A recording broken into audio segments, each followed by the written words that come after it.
हिमाचल प्रदेश किसान कांग्रेस के प्रदेश प्रवक्ता कंवर रविंद्र सिंह ने बीजेपी की केंद्र सरकार पर आरोप लगाया है कि सरकार ने किसानों बागवानों से किए वादों को पूरा नहीं किया। कांग्रेस मुख्यालय राजीव भवन में पत्रकार वार्ता के दौरान कहा कि केंद्र सरकार प्रदेश के किसानों की मांगों को नहीं सुन रही है। सरकार ने देश के किसानों के लिए केवल बातें ही कही है। किसानों की आय दोगुनी करने की बात कही गई थी, लेकिन ऐसा नहीं हुआ। उन्होंने कहा कि हिमाचल प्रदेश किसान कांग्रेस किसानों बागवानों की बात समय समय पर उठाती रहती है। वहीं रविंद्र सिंह ने कहा कि प्रदेश सरकार किसानों बागवानों के हित के लिए लगातार काम कर रही है। उन्होंने कहा कि प्रदेश की सुखविंदर सिंह सुक्खू सरकार किसानों बागवानों के लिए दी गई गारंटियों को लगातार चरणबद्ध तरीके से पूरे करने का काम कर रही है। सभी गारंटियों को आने वाले समय में पूरा किया जाएगा। है कि आज की डेट में जहाँ पे भी फसल का उत्पादन होता है उसकी खपत जरूरी नहीं कि उसी राज्य में हो। आटा हम पंजाब का खाते हैं, दालें हम महाराष्ट्र की खाते हैं, तेल हम उन तटीय राज्यों से लाते हैं जहाँ पाम ट्रीज हैं, और इसी प्रकार से स्टोन फ्रूट से लेकर के दूसरे फ्रूट्स पूरे देश विदेशों में आयात निर्यात किए जाते हैं। तो हम कहीं ना कहीं ग्लोबल इकोनॉमी का एक हिस्सा हैं, और मुझे लगता है किसानों और बागवानों की जिस प्रकार की हालात आज हैं उससे हम सभी को फर्क पड़ता है, हम सभी को चिंता होती है। मैं आज बहुत लंबा आपका समय नहीं लूँगा, परंतु क्योंकि लोकसभा के चुनाव जो हैं वो बड़े नज़दीक हैं, तो हमें कुछ बातों पे आज बात करने की आवश्यकता है कि पिछले 10 सालों में जिस प्रकार से केंद्र में सरकार रही, क्या उससे किसानों और बागवानों की आर्थिकी में, उनकी आर्थिक स्थिति में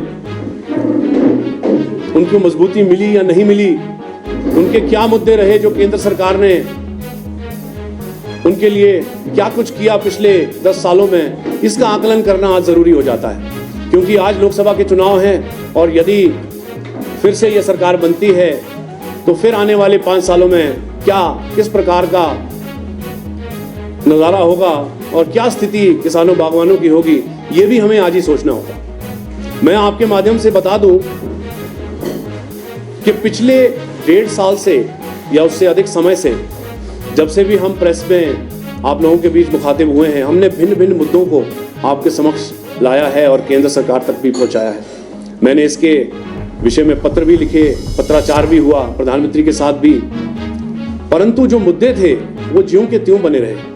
हमें किसी भी प्रकार की मदद केंद्र सरकार से रियायत के रूप में नहीं मिली, चाहे वो केसीसी में ब्याज की माफी हो, चाहे वो सिंगल सुपर फॉस्फेट खाद के बढ़े हुए रेट हो जिनको वापस करने के लिए हमने गुहार लगाई, चाहे वो इंपोर्ट किए गए एप्पल्स के ऊपर रियलिटरी शुल्क हो जो केंद्र सरकार ने हटा करके इंपोर्ट किया हुआ एप्पल सस्ता कर दिया हमारे बाजारों में, वो रहा हो, या फिर इस प्रकार की त्रासदी जो हमने आज तक देखी नहीं थी हिमाचल में हुई, उसके लिए किसी प्रकार का किसानों बागवानों के लिए स्पेशल पैकेज हो।